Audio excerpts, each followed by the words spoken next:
Welcome to the Del Walmsley Radio Show. Listen and grow as Del questions the status quo, encourages you to think differently, and empowers you to make a better life. Get ready as Del challenges core beliefs, seeks the truth, and reveals the roadmap to the lifestyle you really want. And now your host, multi-millionaire, national award-winning investor, CEO and founder of Lifestyles Unlimited, Del Walmsley. Welcome to the Del Walmsley Radio Show, where the hype ends and the help begins. Today here with me on Tell Del Tuesday is Peggi and Leo Morgan.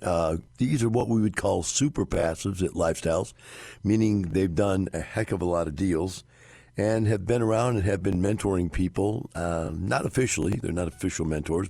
So they've been around a long time. They've been on the radio before, but we're always happy to have them back because they have so much knowledge. Welcome to the show today, guys.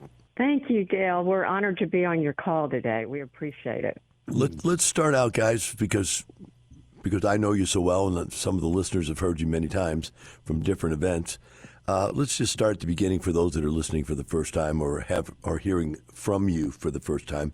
Tell us a little bit about yourselves and why you decided to look into real estate investing. Well, Dale, I come from a banking background, and I've been in sales and management. And then Leo's been in sales all of his career. And we used to be option traders on the stock market. And what we would do, we would buy the stock, and then we'd sell puts and calls. But when the recession hit and our stock values went down, then we really couldn't sell the options anymore and make any money. And we thought, gosh, we'd both been retired since '06, and this was around 2014. And we thought, oh, gosh, we didn't want to have to go back to work, get back in corporate. Mm-hmm. And thank goodness Leo had been listening to your radio show for a number of years. And he said, well, why don't we go over to Lifestyles Unlimited and check them out? And I said, yeah, why not? Let's go for it. And so we went through the 2-day, and Leo had some experience in real estate. As you know, we certainly don't have to have that because you guys train us on what to do. But Leo had some experience in real estate, and he knew what was going on in the 2-day. He knew that this was real, what David Fisher was talking about. So Leo was ready to go, and he was ready to sign up. And he said, let's go, let's sign up, and to be the preferred members so that we could invest in apartments as passives. And I just wasn't quite so sure. I just thought, gosh, there's lots of fraud out there. There's lots of organizations that they tell you things and they're not real. And I just wasn't quite ready to go. Well, Leo was disappointed, and we went back home, and it was during the Christmas holidays. And we have offices in our home just directly opposite from each other. And he kept coming into my office every night, like, when are we going to sign? This is a great program. When are we going to sign up?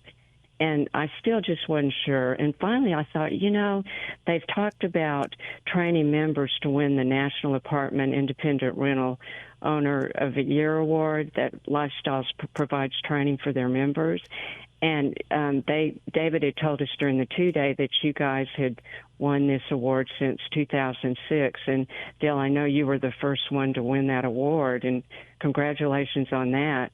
And I thought, well, I'm not so sure about this. They're telling us these names of winners. So I went on Lifestyle's website, and of course I saw the names, and I thought that just wasn't enough to convince me. And so what I did, I went on the National Apartment Association website, and I saw the names of the members. And I thought, oh my gosh, this is real.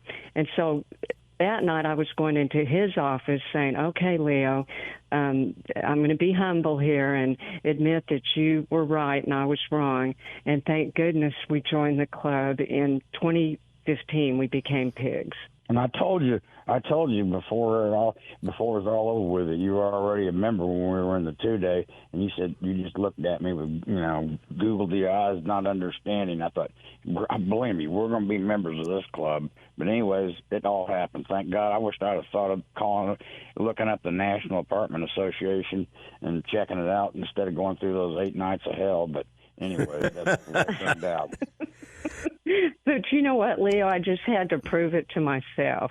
Yeah, well, you got that exactly. Hey, if it isn't in your belief system, don't do it.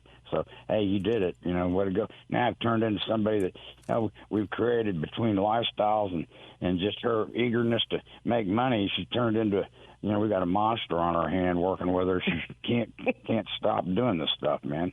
It's unbelievable. I'm the secondary person now. She's always talking and ready to go. So, anyways, it's good to have her.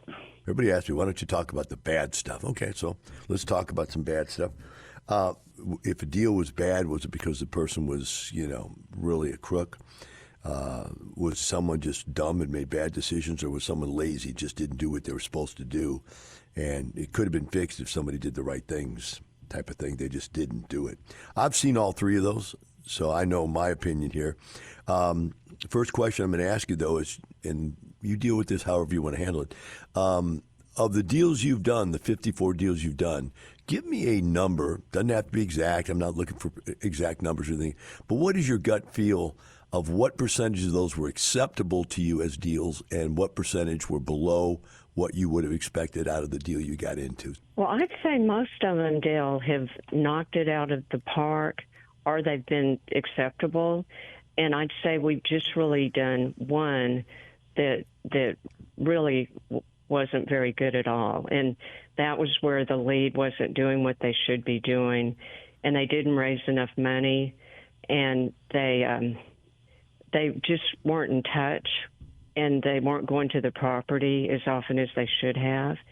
But I'd say we've made great money, and really most of them have been quite good. Leo, what do you think? I tell you, I think there's been some just unbelievable deals that I've seen in lifestyles. And if I could go back and do it again, boy, I tell you what, we'd end up hitting double jackpot. But hindsight's 20/20, man.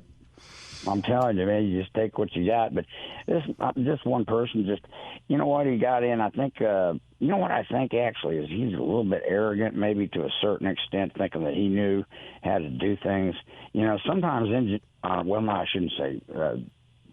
People who are in the engineering industry, sometimes it seems like they have an industry where they end up thinking they always know better. But this one particular person was a little bit I think he thought he knew better, and he started doing what he wasn't paying attention to the mentors either, and he just wouldn't do what he was supposed to. And then he got on the phone and would talk about how things are going good and all this stuff, and then as time went on, you end up getting somewhat caught in your lies, and so as time, they won't let you around the deal, and then you end up talking to somebody, and they won't even show up if a mentor's going to meet them over there, or ops consultant, and so you're up the creek then, and so it's just and their pride gets in their way then, and one thing leads to the next, but. I can say that's really the one that we stubbed our toe on, and usually, it's a deal of looking at the lead. We went back. I tell you what we did is we went back and we reviewed what we did and we did wrong, and we go through a list of things, making sure we don't make the same mistake. So, anyways, that's about it. But I can tell you what, after 53 out of those deals, we've had profits, and it's always been very good, and even on the one that was bad, it was still, we were right at break even, and at least we got out of the deal in the nick of time, but it was a deal that, it's just amazing how many opportunities are out there, and a lot of times Lifestyles usually looks at everything, and I know that people are looking at it and they vet things a little bit to make sure we're not stepping in a pile of mud. So anyways, it's been real good, really. And Dale, one thing we do, we always check with the ops consultants and the mentors, and then we try to find a passive that's invested with that lead before, if it's going to be their second time. And that sure helped us a lot, because sometimes we've gotten red flags on that. But most of the time it's been all good. I'm trying to vet out what you're saying. You're saying that you'd rather go to a second-time person than a first-time because you've got some history to look at, or what were you Well, saying? what I'm saying, no, I mean, we've invested with first-time leads, and we've had some great luck with that. But I'm just saying that typically we check with other passives who have invested with them before, which we can't really do that on a first-time lead. But on second and third-time leads, we always check references with other passives. But then on first-time leads, we look for somebody that they seem like they're on fire and they're real excited about it, and they seem to be learning, and they seem to be understanding, the concepts. And then we look at their work experience. Maybe they've been a project manager where basically they've run a business before. So, yes, we definitely do invest with first-time leads also. We just can't check references with other passives on them. Let me say this also, is Lifestyle's got a heck of a great roadmap to go down. And when I saw that in the 2-day, I just thought, these people have their act together. You're buying at low. And, as it's always said, you don't make money selling these things. You make money buying them. And just it had been ingrained in my head from about 35 years ago when I worked in the brokerage industry a little bit. And so it's always, I knew to follow this thing. But, I tell you what really came up interesting was it was about the 6 months after being a member of Lifestyles. I remember walking down the steps at Lifestyles, and I saw this guy coming up with a briefcase later on the day. I recognized his last name, and I said, hey, a guy named, his dad's name was George. And so he goes, yeah, he says, that's my dad and stuff. And I said, really? I said, well, your dad, I used to follow real estate back in 1980, 81, 82, 83. And I said, every week in the Dallas Morning News, they would have a paragraph about all the commercial deals that have been done. And it was about every other day. And this guy's dad would have another 1 or 2 apartments sold. And I was always trying to make some deals. And anyways, this guy had a way of doing it, and he was the king of sales.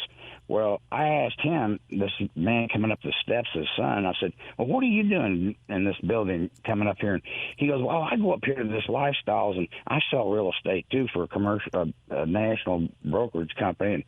And he says, these guys are great up here, and they train their people. They know what they're doing. He says, I take them all the deals that nobody else will buy a lot of times. And he says, they know how to end up making it right. And he says, and as you go to the closing table, and I make my commissions and stuff. Going back to the 2-day, it said, I remember it stated, we're in with the good old boy network group. There's about 4 or 5 guys in the city of DFW that do about 80% of the B and C deals.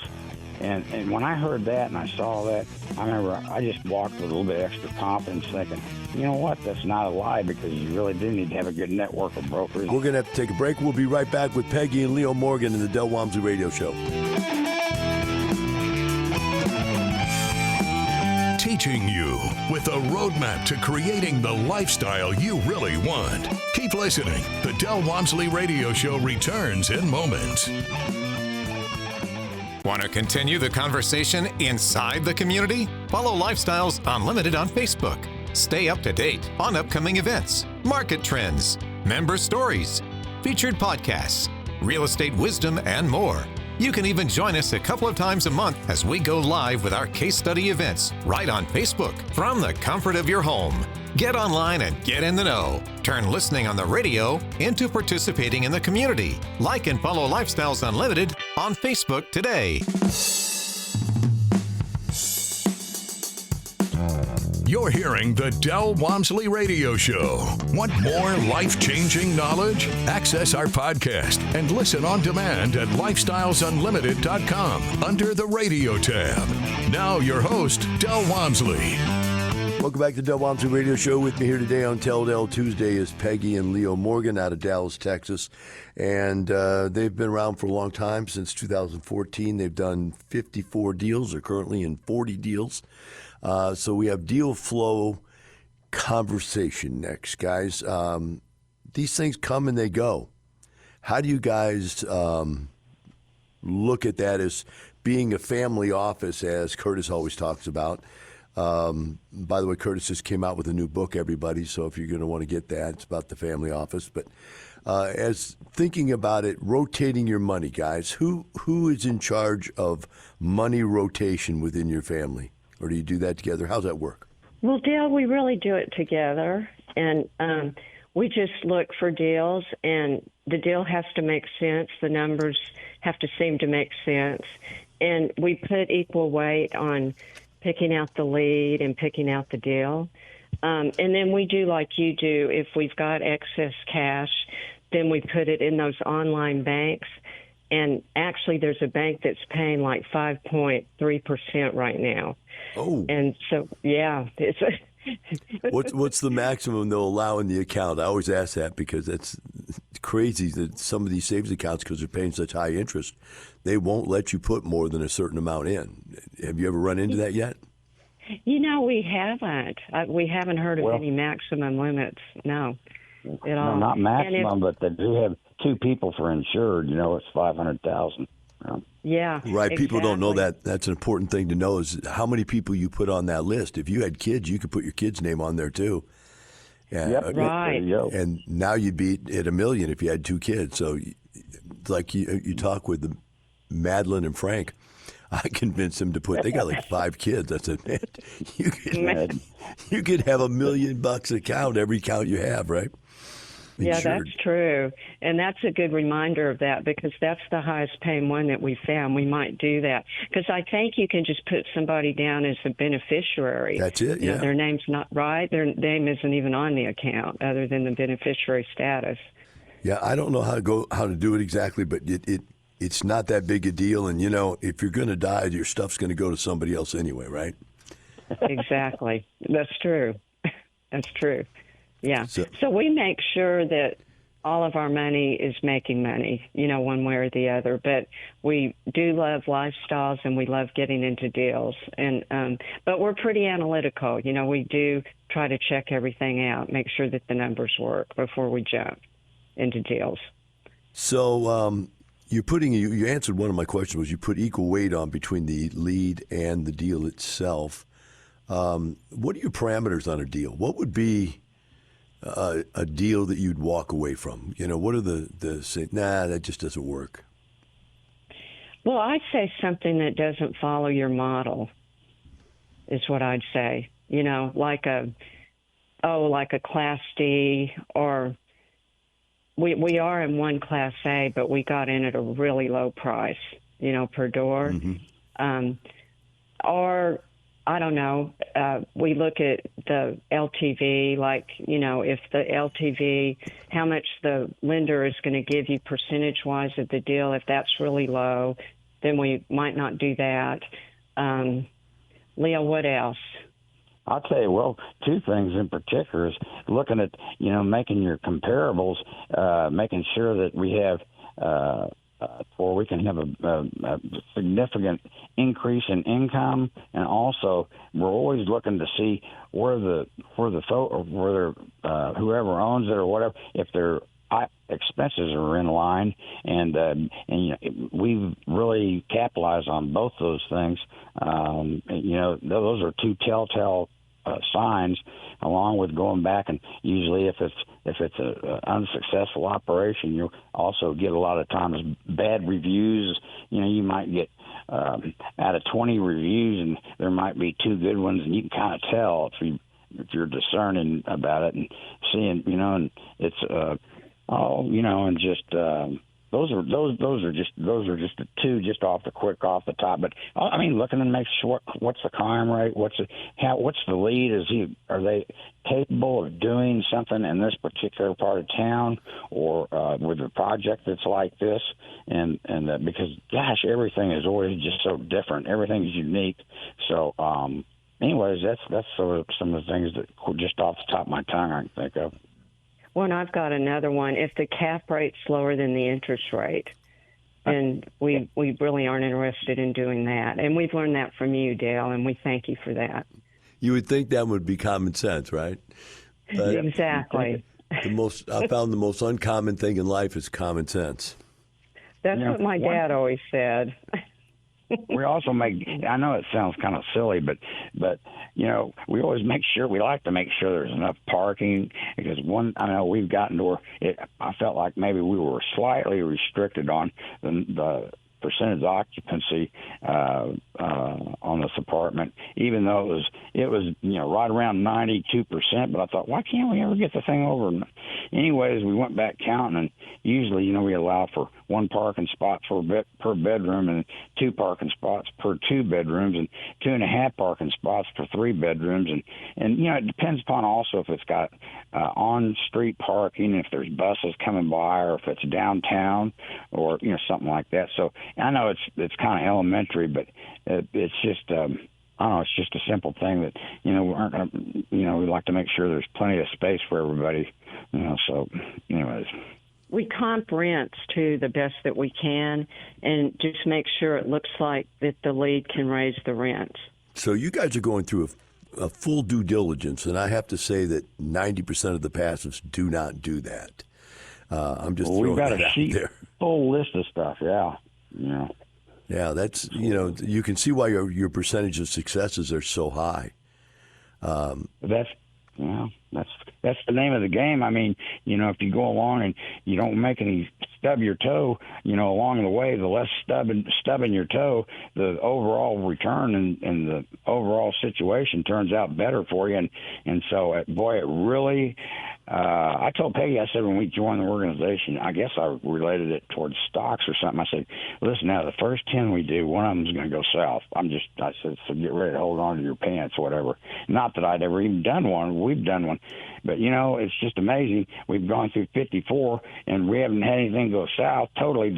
We've had one where a guy stubbed his toes because he was, wouldn't listen to anybody. But you know what? We're improving on our mistakes. And I just thought, man, it's hard for people to believe that, but it's great. It's just I'm really impressed with it, and I'm double excited now because the future even looks better. And these things go through cycles, and so I'm looking forward to the future. You brought up a point, Leo, about, boy, if I could have gone back to the ones that were good and put all my money in those, I'd be great. But there's a certain sense of logic that's tied to the old witticism of diversification and the not having all your eggs in one basket kind of argument, whereas I've always taken that argument and thrown it upside down when it came to owning my own stuff. In other words, if I own my own business, I'm going to put everything I got into that, because if it goes south, it's because of me. If I can stop it, I'm going to stop it. If I'm trusting myself to make decent decisions. But what happens when I'm with somebody else, whenever I invest passively, which I've done, I've been a lead, I've been an IRO, and I've been a passive. When I invest passive, I always invest in small increments, thinking, yeah, this one might be a home run, but what if it's not? And I've always had this belief that I want to invest passively only an amount that if I lost it, I wouldn't want to come kill the guy afterward. And then all of a sudden the market does something that just slaps you in the face. Then you go, wait, this is a black swan event. The whole game changed. The rules changed. My old plan doesn't work anymore. And, we saw that in real estate during COVID, where just the rules changed. Now you come out of COVID and they've increased the interest rates to where, like you said, Peggy, the interest rates are higher than the cap rates. And that stuff it can't exist. Something has to change. The marketplace out there for commercial real estate is different than the stock market, because the stock market can relieve that tension instantly. It just goes poof, and the market goes down, and pricing comes back to where people are comfortable with it, and going down the road, the world keeps going. But in real estate, what happens is that it's more forgiving. It's like getting run over by a train. You see that stuff coming. You know it's down there. You hear the train coming, right? But you just say, well, I'll just get off the tracks. I'll just step away for a second and let it go by. And that's the beauty of real estate. If you don't get in and get out while the market's changing, you're really never affected by the market unless you have somebody who's not a good operator. What I'm seeing right now is some of the leads that normally got by during the good times when everything was perfect.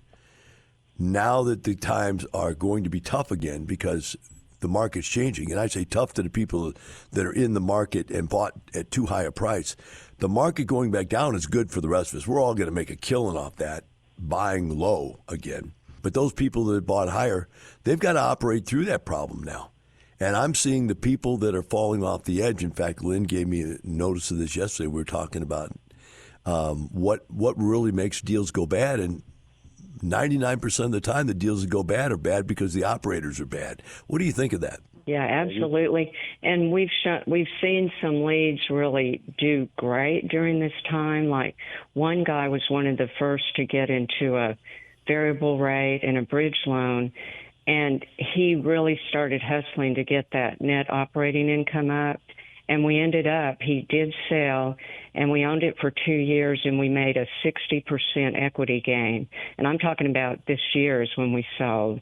So kudos to him, and he's a great operator. And then we saw another lead where I think they were in a variable rate, and they ended up refining out, meaning that we got 17% of our money during this trying time with the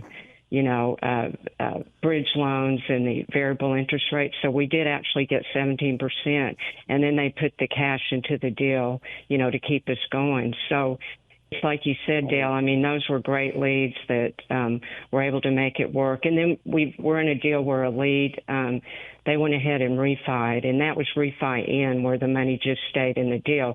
But at least we got out of those loans that were, stressing the investment. And then we're with some leads that are regularly talking to the lender broker, just seeing when's the time maybe to buy a rate cap. But then you see some of the operators that maybe aren't doing quite as well, like you said. So it's definitely a mixed bag. So we're thankful for the ones that are working out great. It's narrowed down, we ended up having about 7 of them at first. And we were sitting there and we thought, and anyways, and now it's narrowed down to just really, I can see where there's just one, and I think we're going to be fine with it. But that's, it's something to watch. And Lifestyle says, kick it in the pants. And, the people that are paying attention and having mentors and the operations consultants around, it makes a whole world of difference for the folks that are operating these things. They get going now. So they did it. Absolutely. Well, and Dale, it's good that we all aren't out on our own islands, that the leads meet with each other. They meet with their mentors. The mentors are there to help the leads get through the troubled waters. We love listening to you on the radio. You always educate us. So thank God. I think that's made a huge difference during this whole debacle that's going on right now, this Black Swan event. The abundance mentality really proves positive, and that's what Lifestyles has, and that's what everybody helping everybody. Well, we appreciate you guys, and also the ambassador work you do and talking to other people and helping other people. I know when you come to something new like this, that's always something that really helps. For the rest of you out there, remember this: Peggy, Leo, myself, the world. We're not here for just the money. We're here for the lifestyle. Have a wonderful day. We'll see you tomorrow.